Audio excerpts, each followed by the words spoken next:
Hi everyone. இன்னைக்கு ஒரு கத்திரிக்காய் ஃப்ரை எப்படி பண்ணுறதுன்னு பார்க்கலாம். இது ரைஸ்க்கு சைட் டிஷ்ஷாக ரொம்ப நல்லாயிருக்கும். கத்திரிக்காய் ஃப்ரை பண்ணுறதுக்கு ஒரு பவுலில் 2 டீஸ்பூன் அளவுக்கு காரப்பொடி சேர்த்துக்கிறேன். 2 டேபிள் ஸ்பூன் அளவுக்கு மல்லிப்பொடி. அதுக்கு இல்லைன்னு சொன்னாக்கா நம்ம சாதாரணமாக வீட்டில் யூஸ் பண்ணுவேன் குழம்பு தூள், அதுவும் சேர்த்துக்கலாம்.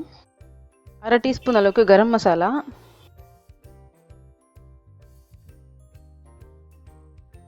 கொஞ்சமாக தேவையான அளவுக்கு உப்பு,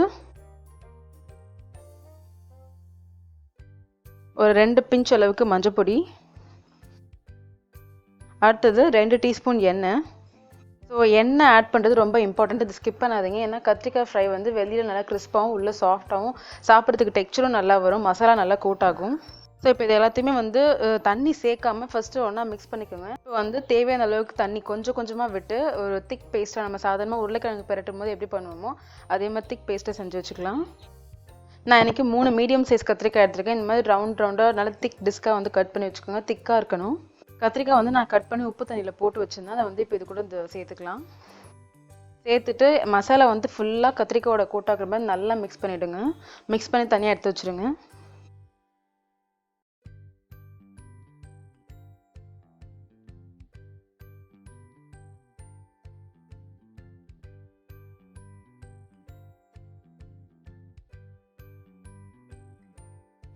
ஸோ நான் இங்கே ஒரு இரும்பு கல் வச்சுருக்கேன். அதில் எண்ணெய் விட்டுட்டு கத்திரிக்காயை ஒன்று ஒன்றா போட்டு வறுத்து எடுத்துக்கலாம். கத்திரிக்காய் சேர்த்ததுக்கப்புறமா மேலே பொடியாக நறுக்கின கருவேப்பிலையை கொஞ்சம் தூவி விடுங்க. இது டேஸ்ட் ரொம்ப நல்லாயிருக்கும்.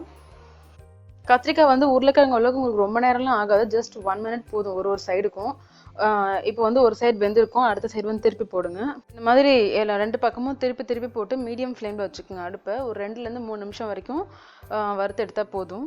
குயிக்காக ஈஸியாக டேஸ்டியாக ஒரு கத்திரிக்காய் ஃப்ரை ரெடி. இது நீங்கள் சாம்பார் சாதம், தயிர் சாதம், இல்லை ஏதாவது பிளெயின் புலாவ் செய்கிறீங்க இல்லையா, அதுக்கு இல்லை எந்த ரைஸ் கூட வேணாலும் வைக்கலாம். இது லஞ்ச் பாக்ஸ்க்கு ரொம்ப நல்லாயிருக்கும். ட்ரை பண்ணி பாருங்கள். தேங்க்ஸ் ஃபார் வாட்சிங்.